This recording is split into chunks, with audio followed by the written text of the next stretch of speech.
خدا مجھے قدوس کا کروڑوں بار شکر ہے، اس نے ہم سب کو دولت ایمان سے مشرف فرمایا ہے۔ اللہ تعالیٰ کی بارگاہ اقدس میں سمیع قلب سے دعا ہے، پروردگار عالم ہمارے ایمان کی دولت کو سلامت رکھے، جو زندگی کے سانس باقی ہیں وہ ایمان کی بہاروں کے ساتھ نصیب فرمائے، اور جب وقت اخیر آئے تو دانائی صبر ختم الرسول مولائی کل تاجدار دو جہاں سیار مقام علیہ تحیت و ثنا کے فکر اور انوار کی زیارت اور کلمہ شہادت کی تلاوت نصیب فرمائے۔ یقیناً ہم سب کی خوش نصیبی ہے کہ اللہ تعالیٰ کے گھر میں علماء کرام اور نعت خوانان نظام کی موجودگی میں ربیع الاول شریف کے اس مہینہ میں تاجدار دو جہاں صلی اللہ تعالیٰ علیہ وآلہ وسلم کی تشریف آوری کے مسرت کے اظہار پر ہم حاضر ہیں۔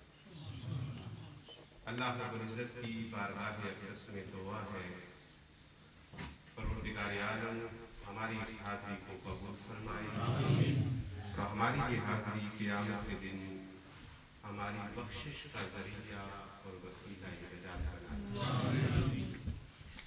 برادر مکرم حضرت علامہ علی اکبر سجاد صاحب نے میرے لیے جو کلمات فرمائے ہیں میں ان کو اپنے لیے دعا سمجھتا ہوں اور آپ کی خدمت میں بلہائے تشکر پیش کرتا ہوں۔ اللہ رب العزت اس اخلاص کو صبح قیامت تک بلکہ قیامت کے بعد تک قائم دائم فرمائے۔ اللہ رب العزت نے قرآن حکیم کے قرآن مجید میں تاجدار دو جہاں صلی اللہ تعالیٰ علیہ وآلہ وسلم کے حوالے سے ارشاد فرمایا وَرَفَعْنَا لَكَ ذِکْرَکَ۔ پیارے محبوب کریم علیہ السلام، ہم نے آپ کی خاطر آپ کے ذکر کو بلند کر دیا، آپ کی خاطر آپ کے ذکر کو بلند کر دیا۔ Our beloved Prophet, we have raised your fame, your honor, your status, your rank because of you۔ کس طرح اللہ رب العزت نے نبی دو جہاں صلی اللہ تعالیٰ علیہ وآلہ وسلم کے ذکر کو بلند کیا، اس کی بہت ساری سنتیں ہیں۔ There are unlimited directions and aspects that Allah Almighty has raised the status of the Holy Prophet sallallahu alaihi wasallam۔ نبی دو جہاں صلی اللہ تعالیٰ علیہ وآلہ وسلم کی ذات اقدس کو ہمارا ایمان بنا دیا۔ تاجدار دو جہاں صلی اللہ تعالیٰ علیہ وآلہ وسلم کی ذات اقدس مرکز ایمان ہے، محور ایمان ہے، بلکہ عین ایمان ہے۔ So one of the aspects of raising the status of the Holy Prophet sallallahu ta'ala alayhi wa sallam that Allah Almighty has made the center of our iman, but iman itself, the person of the Holy Prophet sallallahu ta'ala alayhi wa sallam۔ بڑی توجہ چاہوں گا، اور ہماری جتنی بھی وقعت ہے اور قدر و قیمت ہے وہ ایمان کی بنیاد پر ہے۔ ہماری ساری قیمت، ساری قدر ایمان کی بنیاد پر ہے۔ اگر ایمان دل کے اندر موجود ہے تو ہم اشرف المخلوقات ہیں، اور اگر دل ایمان کے نور سے خالی ہے تو قرآن کہتا ہے اولئک کالانعام، وہ تو جانوروں کی طرح ہے، بل ہم اضل، بلکہ جانوروں سے بھی بدترین ہے۔ اور ایمان نبی دو جہاں صلی اللہ تعالیٰ علیہ وآلہ وسلم کی ذات اقدس ہے۔ So it means Allah Almighty has made the person of the Holy Prophet sallallahu ta'ala alayhi wa sallam our iman, and our own value and price is because of dust of the feet of the Holy Prophet sallallahu ta'ala alayhi wa sallam۔ بڑی توجہ چاہوں گا، Baghdad کو کبھی عروس البلاد کہلاتا تھا، اور پھر مسلمانوں کی بے راہ روی کی وجہ سے پروردگار عالم نے ہلاکو خان کی صورت میں وہاں پر عذاب نازل کیا، تاخت و تاراج ہو گیا۔ ایک دن ہلاکو خان کا پوتا طبات بھائی اس کا نام ہے، وہ شکار کے لیے نکلا ہے، رعونت ہے، تکبر ہے، ساتھ شکاری کتے ہیں، ساتھ خادم اور غلام ہیں۔ سامنے سے اس نے دیکھا کہ کوئی مسلمان درویش آ رہا ہے، اور یہ درویش شہنشاہ بغداد پیران پیر دستگیر حضرت سید عبدالقادر جیلانی رضی اللہ تعالی عنہ کا مرید تھا، ان کا خلیفہ تھا۔ ہلاکو خان کے پوتے نے اس کی رگ رگ میں اسلام کے خلاف حقارت، نفرت، ہیٹ اور ہٹریٹ تھا۔ جیسے ہی اس کی نظر اس بزرگ کے چہرے پر پڑی، دیکھا اچھا لباس نہیں ہے، چہرہ گرد و غبار سے اٹا پڑا ہے، دل کے اندر نفرت زیادہ ہوئی۔ شہزادہ تھا، ڈر بھی کس بات کا تھا، اس نے چاہا کہ میں اس کا مذاق کروں۔ بڑے خرخت لہجے میں، حتق آمیز لہجے میں کہا، بابا ادھر آؤ۔ وہ بزرگ سبک رفتاری سے قریب آئے، حقارت کی غرض سے، نفرت کو ظاہر کرنے کی غرض سے شہزادے نے بڑا کردناک سوال کیا۔ کہنے لگا کہ بابا بتا، تیری داڑھی اچھی ہے کہ میرے کتے کی دم اچھی ہے؟ Your beard is better or tail of my dog؟ اس کو کیا خبر تھی کہ میرے پاس لوہے کی تلوار ہے مگر اس بابے کے پاس نظر کی تلوار ہے۔ بابے کی منہ سے ایک آہ نکلی اور اس نے کہا، شہزادے تیرے اس سوال کا جواب ابھی میرے پاس نہیں ہے۔ بس اس انداز میں شہزادے کی کیفیت کو بدل دیا۔ پہلے نفرت تھی، اب عقیدت ہو گئی، جواب ہی ایسا دیا تھا۔ اب بڑی نرم رفتاری سے اور وہ احترام سے کہنے لگا کہ بابا جی اس کا جواب کب ملے گا؟ فرمایا، بیٹے اس کا جواب میری موت کے وقت ملے گا۔ اگر میری موت ایمان کے ساتھ ہو گئی اور کلمہ طیبہ مجھے مرتے وقت نصیب ہو گیا تو پھر یقیناً میری داڑھی تیرے کتے کے دم سے اچھی ہے۔ اور اگر مرتے وقت میں ایمان کی دولت سے محروم ہو گیا تو پھر تیرے کتے کی دم میری داڑھی سے اچھی ہے۔ اور میں جواب دوں گا تجھے۔ بس اس جملوں نے شہزادے کو اندر سے مسلمان کر دیا۔ اندر سے مسلمان ہو گیا شہزادہ۔ پھر ایک دن صبح کا وقت ہے، اپنے محل میں سو رہا ہے، ایک صدا آئی کانوں میں، ایک آواز آئی۔ آواز غیر مانوس تھی مگر دل میں اتر رہی تھی۔ بھیجا اپنے غلاموں کو کہ دیکھو یہ کون ہے، کیا کہہ رہا ہے، اسے لاؤ۔ دیکھا تو محل کے قریب ایک خیمہ ہے، اس خیمے کے اندر ایک عرب نوجوان ہے اور وہ آذان کہہ رہا ہے۔ شہزادے کے پاس لے آئے۔ شہزادے نے پوچھا، کون ہو، کہاں سے آئے ہو، کیا کہہ رہے تھے؟ اس نے کہا، شہزادے تجھے یاد ہوگا کہ جنگل میں ایک بار تیری ایک بابے سے ملاقات ہوئی تھی اور اس بابے سے تم نے ایک سوال کیا تھا، میں اس سوال کا جواب لے کر آیا۔ میرا بابا جب اس دار فانی سے رخصت ہونے لگا اور اس کی زبان پر کلمہ طیبہ جاری ہوا تو اس نے کہا کہ بیٹے میرے دفن و کفن کے بعد شہزادہ طبات بھائی کے پاس جانا اور اسے کہنا کہ میں تیرے سوال کا جواب لے کر آیا ہوں کہ میرے بابا کی داڑھی تیرے کتے کے دم سے اچھی ہے، اس لیے کہ وہ ایمان سے اس دنیا سے رخصت ہو گیا۔ تو میں یہ کرنا چاہتا ہوں کہ ہماری ساری قیمت ایمان کی وجہ سے ہے، اور ایمان یہ نبی دو جہاں صلی اللہ علیہ وآلہ وسلم کی ذات اقدس کا نام ہے۔ آقا دو جہاں صلی اللہ علیہ وآلہ وسلم نے بڑی وضاحت سے یہ ارشاد فرمایا کہ تم میں سے کوئی شخص اس وقت تک مومن نہیں ہو سکتا جب تک میری ذات سے، اولاد سے، والدین سے، ساری انسانیت سے بلکہ اس کی اپنی ذات سے بھی محبوب نہ ہو جائے. Very clearly the Holy Prophet sallallahu ta'ala alayhi wa sallam stated, no one of you can be a true believer unless I become to him more beloved than his children, his parents, all of humanity and himself. صحابہ کرام رضوان اللہ تعالی علیہم اجمعین کی ہر کی زندگی اس عمل کا ثبوت ہے. سیدنا زید بن تثنیہ اور سیدنا خبیب رضی اللہ تعالی عنہما کو جب کفار قتل کرنے کے لیے صحرائے عرب میں لے گئے، ابو جہل تھا. ابو جہل نے زید بن تثنیہ کو کہا، قتل قریب تھا، وہ دیکھ رہے تھے کہ چند لمحوں کے بعد یہ ہمیں قتل کر دیں گے.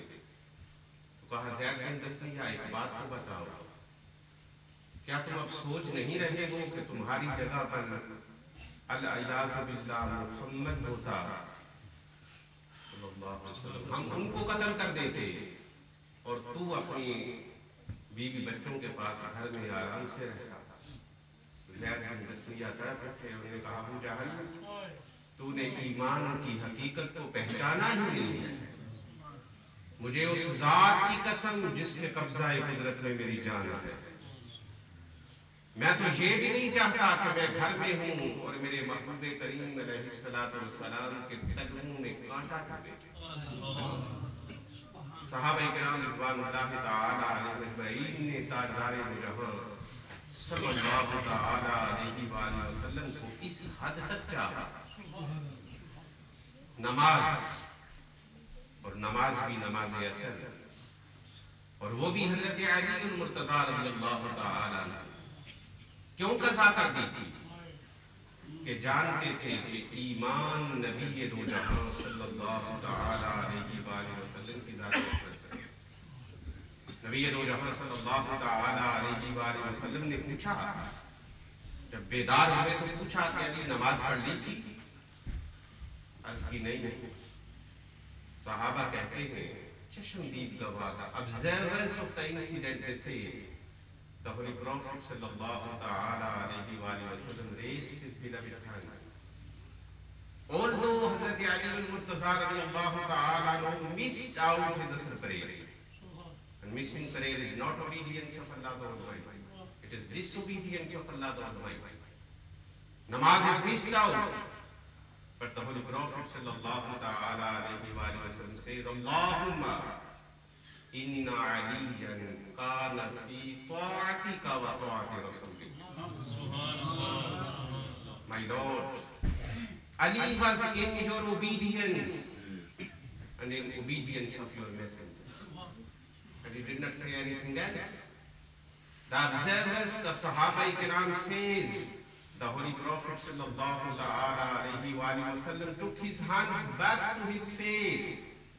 The hands were coming back and set sun was coming back with the hands. With the same pace and same speed. نبی دو جہاں صلی اللہ تعالی علیہ وآلہ وسلم کے ہاتھ مبارک جیسے پیچھے ہٹ رہے تھے، ایسے ہی ڈوبا ہوا سورج واپس پلٹ رہا. اور صحابہ نے کومنٹس کیے. صحابہ کرام commented on this incident and they said, we thought as if sun is tied up with the rope that is in the hand of the Holy Prophet sallallahu alaihi wasallam. ایسے لگا حضور کے ہاتھ میں زنجیریں ہیں اور وہ زنجیریں سورج کے پاؤں میں پڑی ہوئی ہیں. جیسے جیسے ہاتھ پیچھے آ رہے ہیں سورج پیچھے آ رہا ہے. نماز اثر گئی کس لیے؟ مرکز ایمان کے لیے. اور صرف نماز نہیں، نماز سے بھی افضل اور اعلیٰ چیز سوچ میں پڑ گئے ہوں گے. نماز سے اعلیٰ اور افضل کیا؟ انسان کی اپنی جان.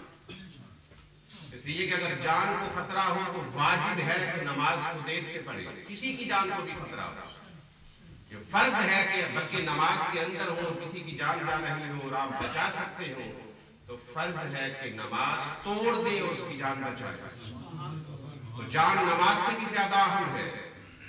مگر سیدنا ابو بکر صدیق رضی اللہ تعالی عنہ یہی سر مود صدیق میں ہے سانپ ڈس رہا ہے، زہر چل رہا ہے، مگر بدن میں جنبش نہیں آ رہی. اس لیے کہ all of these holy people, they believe that center of our iman is the person of the Holy Prophet sallallahu ta'ala alayhi wa sallam. اور کچھ تو دیوانے عجیب دیوانے تھے. محبت love has various dimensions, aspects and directions. ہر شخص کا ذوق اپنا ہوتا ہے. بعضوں کا ذوق تو یہ تھا کہ وہ ادب سے آنکھیں نہیں اٹھاتے تھے، آنکھیں نہیں اٹھاتے تھے. اور صحابہ کرام رضوان اللہ تعالی علیہم اجمعین میں اکثر ایسے تھے. صحابہ کرام میں نبی دو جہاں صلی اللہ تعالی علیہ وآلہ وسلم کا حلیہ مبارک، چہرہ اقدس یا ان نے بیان کیا ہے جن نے بچپن میں دیکھا تھا، یا ان نے بیان کیا ہے جنہوں نے حالت کفر میں دیکھا تھا. حالت اسلام میں صحابہ کو حضور کے چہرے کی طرف تکنے کی جرأت نہیں ہوئی، محبت کی وجہ سے. مگر بعض دیوانے ایسے بھی تھے. حضرت خبیب رضی اللہ تعالی عنہ سے پوچھا گیا کہ ظہر اور عصر کی نماز میں نبی دو جہاں صلی اللہ تعالی علیہ وآلہ وسلم قرأت فرماتے تھے ظہر اور عصر کی نماز میں؟ تو آپ نے فرمایا فرماتے تھے. اب پوچھنے والے نے پوچھا کہ آپ کو کیسے خبر کہ فرماتے تھے؟ ظہر اور عصر کی نماز میں امام بلند آواز سے تو قرآن پاک کی تلاوت نہیں کرتا، خاموشی سے کرتا ہے. آپ کو کیسے خبر کہ نبی دو جہاں صلی اللہ علیہ وسلم تلاوت فرماتے تھے؟ فرمایا باضطراب لحیتہ، حضور کی داڑھی مبارک ہلتی تھی. اب امام صاحب سامنے کھڑے ہوں، پوری نگاہ سے دیکھے، کسی کو امام کی داڑھی نظر نہیں آئے گی. امام کی داڑھی اس وقت نظر آئے گی جب آپ چہرہ پھیر کر امام کے چہرے کو دیکھیں. اور بعض صحابہ کرام رضوان اللہ تعالی علیہم اجمعین فرماتے ہیں ہماری یہ خواہش ہوتی کہ ہم جماعت کے اندر نبی دو جہاں صلی اللہ تعالی علیہ وآلہ وسلم کی دائیں طرف کھڑے ہیں. پوچھا کس لیے؟ فرمایا اس لیے کہ جب میرے آقا نماز کو ختم کرے اور سلام پھیرے تو سب سے پہلے ہماری نظر حضور کے چہرے پر. میرا ایک سوال ہے کہ نماز پڑھائی جا رہی ہے، جب امام کی آپ نے آواز سنی السلام علیکم تو اس کے ساتھ آپ بھی چہرہ پھیریں گے نا.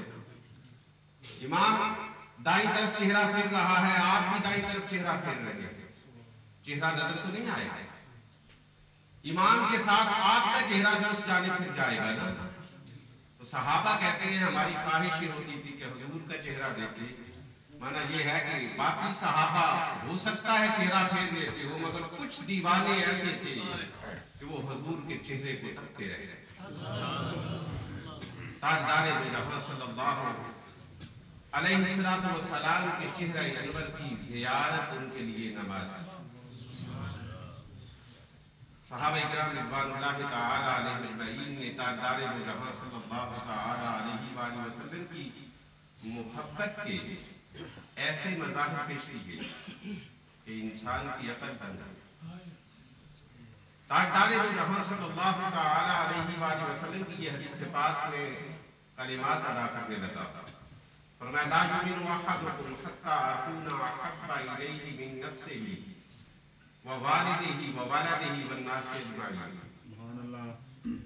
ترجمہ میں نے پہلے عرض کر دیا ہے کہ تم میں سے کوئی اس وقت تک مومن نہیں ہو سکتا جب تک میں اسے اس کی ذات سے، اس کی اولاد سے، اس کے والدین سے اور ساری انسانیت سے محبوب نہ ہو جاؤ.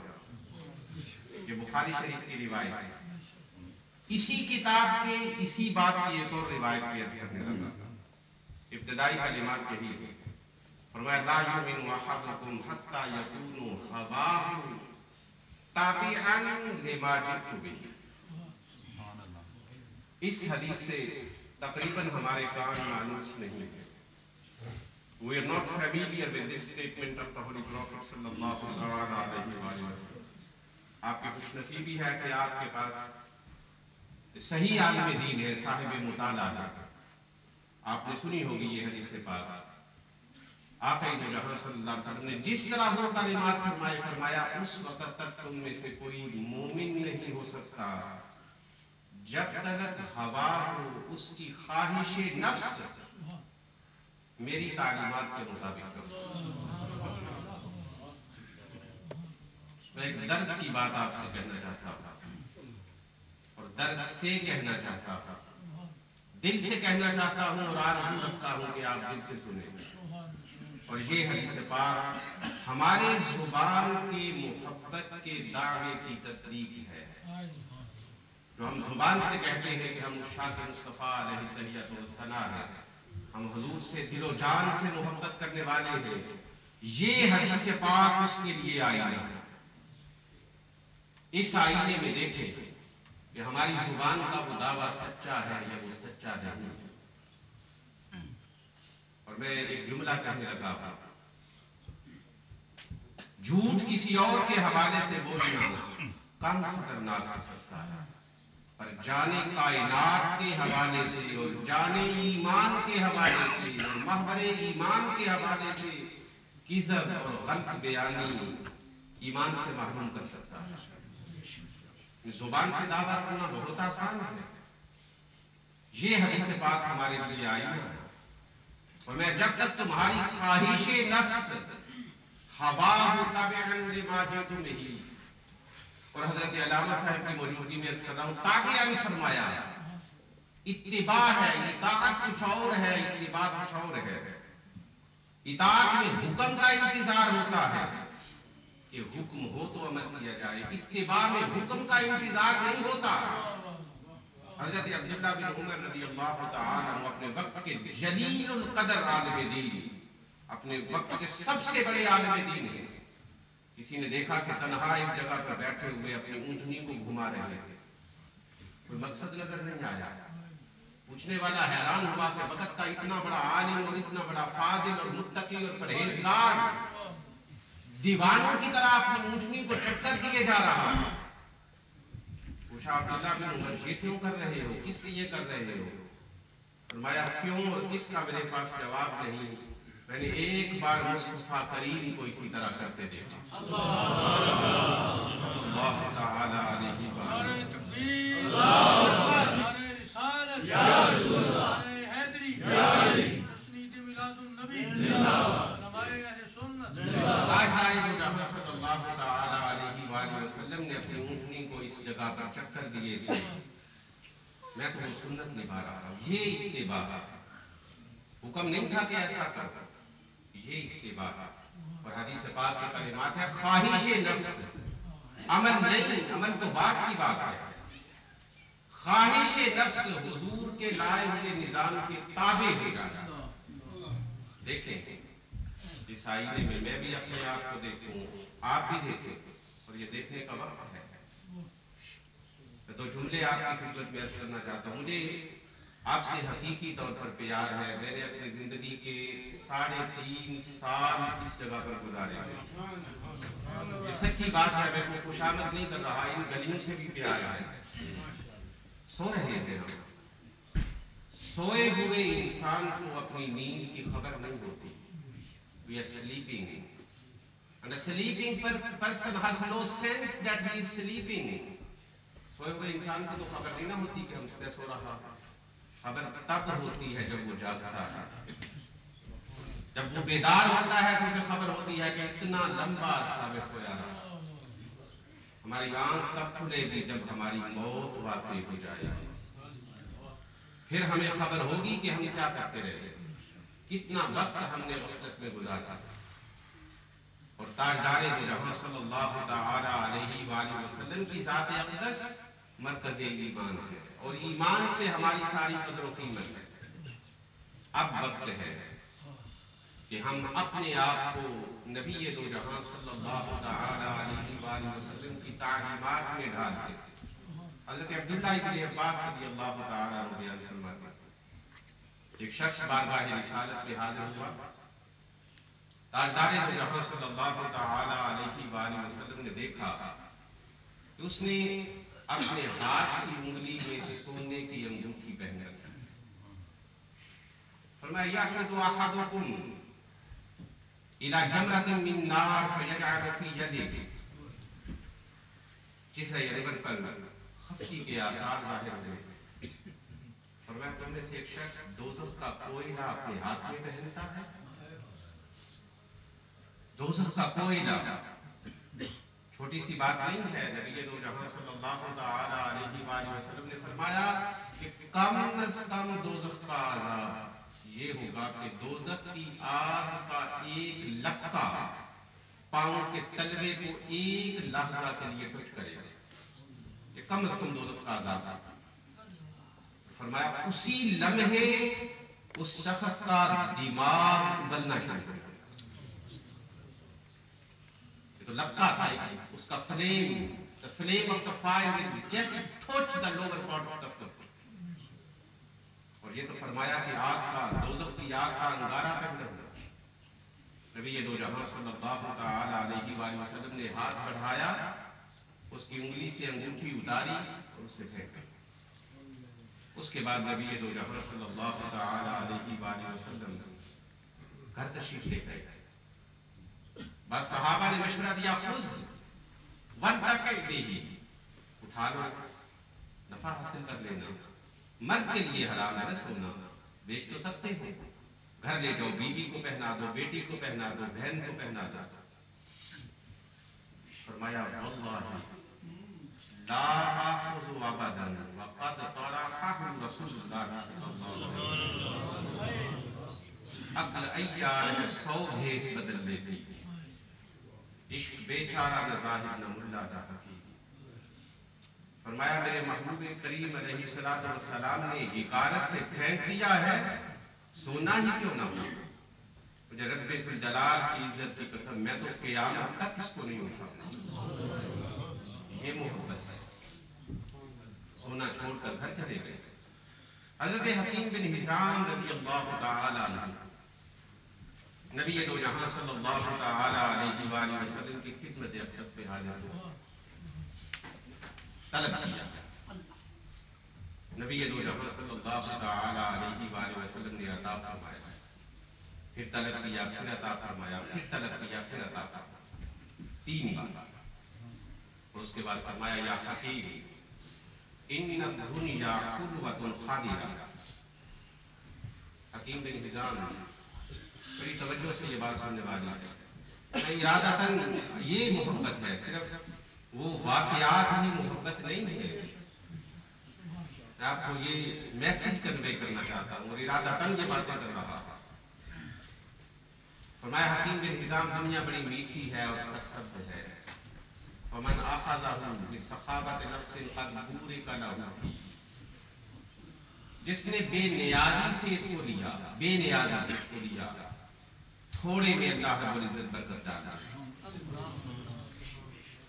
ومن اخذہ باشراف نفس لم یبارک لہ فیہ.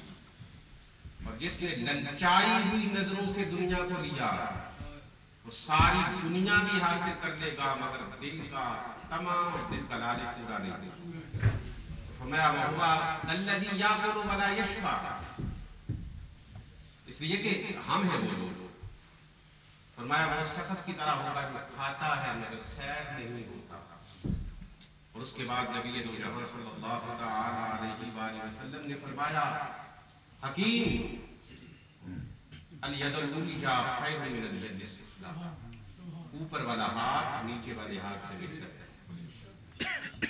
حکیم بن حزام نے یہ کلمات سنے، عرض کی میرے آقا موت تک کسی سے طلب نہیں کروں گا،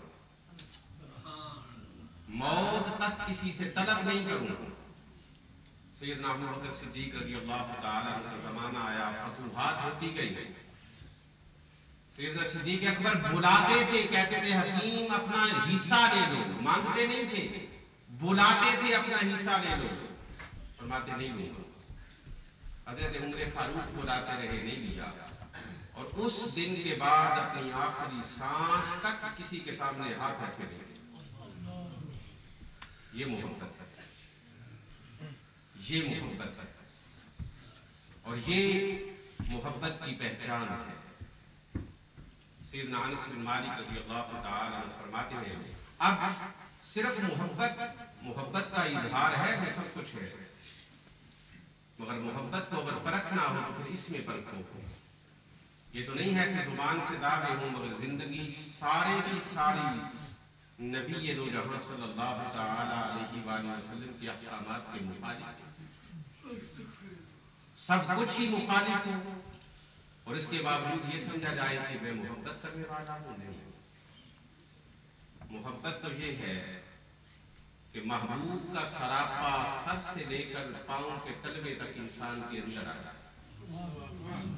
حضرت انس بن مالک رضی اللہ تعالی عنہ فرماتے ہیں ایک اعرابی بارگاہ رسالت میں حاضر ہوا اور اس نے عرض کیا رسول اللہ صلی اللہ تعالی علیہ وسلم قیامت کب آئے گی؟ بڑی مشہور روایت، قیامت کب آئے گی؟ فرمایا تم نے تیاری کیا کی ہے قیامت؟ یہ اسلوب حکیم تھا۔ وہ حدیث پاک بہت زیادہ تبصرہ مانگتی ہے، وقت ہمارے پاس زیادہ نہیں ہے۔ استاذ بھی دانا تھا، شاگرد بھی بادا تھا۔ استاذ نے ڈانٹا نہیں، تاجدار دو جہاں صلی اللہ علیہ وسلم نے یہ نہیں فرمایا کہ تجھے اس سوال سے کیا غرض، یہ کیوں پوچھ رہے ہو قیامت کب آئے گی؟ اس کی توجہ کا رخ بدلا۔ اس نے یہ پوچھا تھا قیامت کب آئے گی، اس کی سوچ کو بدل دیا۔ فرمایا تو نے قیامت کی تیاری کیا کیا؟ ما اعددت لها۔ اس کو یہ سوچ دے دی کہ اس کی فکر نہ کر قیامت کب آئے گی، فکر اس کی کر کے تیرے پاس کیا ہے قیامت۔ اور شاگرد بھی اصرار کرنے والا نہیں تھا، بے ادب نہیں تھا۔ اس نے یہ عرض نہیں کیا کہ یا رسول اللہ میں پوچھ رہا ہوں قیامت کب آئے گی، آپ مجھ سے سوال کر رہے ہیں، تیاری کیا کی؟ عرض کیا رسول اللہ صلی اللہ تعالی علیہ وسلم میرے پاس زیادہ نمازیں، روزہ اور صدقہ نہیں۔ یہ تو ممکن نہیں ہے کہ وہ صحابی نمازیں قضا کرتے تھے، یہ بھی ممکن نہیں ہے کہ وہ روزہ نہ رکھتے تھے، یہ بھی ممکن نہیں ہے کہ وہ زکوٰۃ نہ دیتے ہوں۔ ان کلمات کا مفہوم یہ نہیں ہے کہ وہ نمازیں، روزوں اور صدقے میں کوتاہی کرتے تھے۔ کہنے کا مقصد یہ ہے کہ یا رسول اللہ صلی اللہ علیہ وسلم لیس عنی قصیر من الصلاۃ والصوم والصدقہ ولکنی احب اللہ ورسولہ۔ زکوٰۃ، صوم، صدقہ تو زیادہ نہیں ہے مگر میں اللہ اور اس کے رسول سے محبت کرتا ہوں صلی اللہ تعالی علیہ وسلم۔ معنی یہ ہے کہ نماز، روزہ، زکوٰۃ سب کچھ ہے مگر قیامت کی تیاری یہ نہیں۔ قیامت کی تیاری آپ کی محبت، آپ سے اور اللہ سے محبت کرتا ہوں۔ نبی دو جہاں صلی اللہ تعالی علیہ وآلہ وسلم نے یونیورسل پرنسپل عطا فرمایا، فرمایا المرء مع من احب۔ آدمی اسی کے ساتھ ہوگا جس سے وہ محبت کرتا ہے، آدمی اسی کے ساتھ ہوگا جس سے وہ محبت کرتا ہے۔ وَأَنْتَ مَعَ مَنْ أَحْبَبْتَ، اور تو اسی کے ساتھ ہوگا جس سے تو محبت کرتا ہے۔ صحابہ کہتے ہیں کہ اس سے بڑا خوشی کا دن ہمارے لیے کوئی نہیں۔ ہم نے جب نبی دو جہاں صلی اللہ علیہ وسلم سے یہ کلمات سنے نا کہ انت مع من احببت، تو اسی کے ساتھ ہوگا جس سے تو محبت کرتا ہے، تو اس سے بڑے خوشی کا دن ہمارے لیے نہیں تھا۔ اس لیے کہ وہ تو نبی دو جہاں صلی اللہ تعالی علیہ وآلہ وسلم سے کائنات کی ہر چیز سے بڑھ کر محبت کرتے تھے۔ مرد کا دل تو بڑا جری ہوتا ہے، مرد تو مضبوط اعصاب کا مالک ہوتا ہے۔ میدان احد میں جب نبی دو جہاں صلی اللہ تعالی علیہ وآلہ وسلم کی شہادت کی افواہ پھیلی اور یہ افواہ مدینہ طیبہ بھی چلی گئی۔ مدینہ طیبہ کے بیمار لوگ اور بوڑھی خواتین اور عورتیں جو گھر میں تھے اور جو اس غزوہ میں شریک نہیں ہوئے تھے، بیتاب ہو کر نکل پڑے۔ ان میں ایک خاتون بھی ہے، اندازہ کریں بوڑھی خاتون ہے، وہ بھی گھر سے نکلی۔ لوگ واپس آ رہے ہیں، میدان احد سے پوچھا اللہ کے رسول صلی اللہ علیہ وسلم کیسے؟ کسی نے کہا کہ جنگ میں تیرا خامد شہید ہو چکا ہے۔ چھوٹی سی بات نہیں تھی، تیرا خامد جنگ میں شہید ہو چکا ہے۔ تاریخ اور حدیث کہتی ہے اس بوڑھی خاتون نے توجہ ہی نہیں کی، توجہ ہی نہیں کی۔ پوچھا میرے آقا کیسے؟ کسی اور نے قریب آ کر کہا ماں تمہارا بھائی بھی اس جنگ میں شہید ہو گیا. توجہ ہی نہیں کی. پھر کہا کہ میرے آقا کیسے ہیں؟ کسی نے کہا بھائی تیرا بیٹا بھی اس جنگ میں شہید ہو گیا. فرمایا میں پوچھتی ہوں میرے آقا کیسے ہیں؟ اتنے میں نبی دو جہاں صلی اللہ علیہ وآلہ وسلم سامنے سے تشریف لے آئے. حدیث پاک کے کلمات ہیں وہ مرد نہیں تھی عورت تھی، اور گھر کے 3 افراد کی شہادت کی خبر ملی. ادھر توجہ ہی نہیں گئی. جیسے ہی رخ مصطفیٰ پر نظر پڑی کہا کلو مصیبت بعدہ کا جلل یا رسول اللہ. میرے آقا آپ ہیں تو میرا سب کچھ موجود ہے.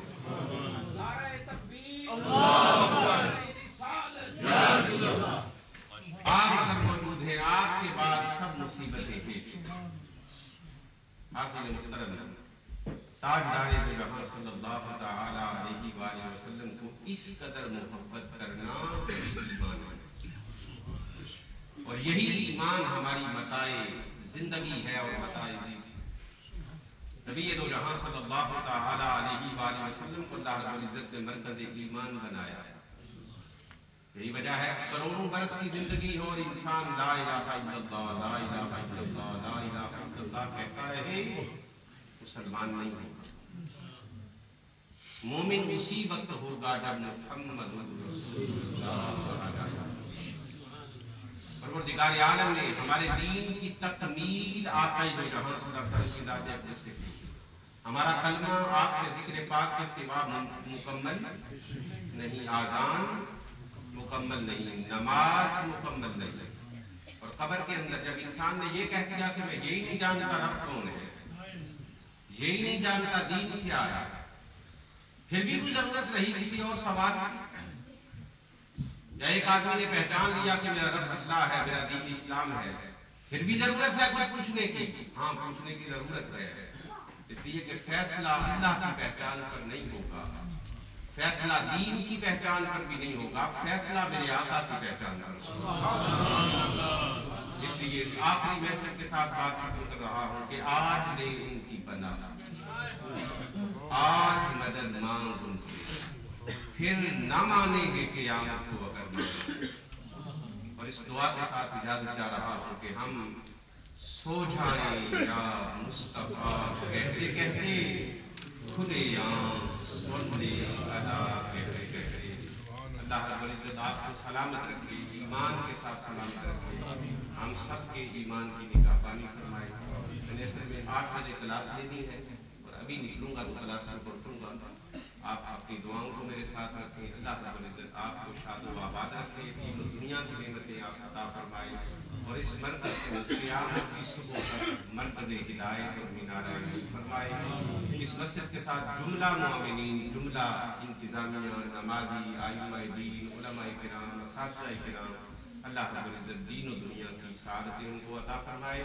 میں آپ کا سب کا شکر گزار ہوں، آپ نے دعوت دی اور میں یہ چاہتا ہوں کہ آپ سے ملاقات ہوتی رہے. مجھے دلی مسرت ہو رہی ہے آپ کے چہرے دیکھ رہا ہوں. اللہ رب العزت ہم سب کو آقا دو جہاں صلی اللہ تعالی علیہ وآلہ وسلم کی محبت میں زندہ، اسی محبت میں موت، اسی محبت میں قبر اور اسی محبت میں حشر نصیب فرمائے. وما علیہ الا البلاغ.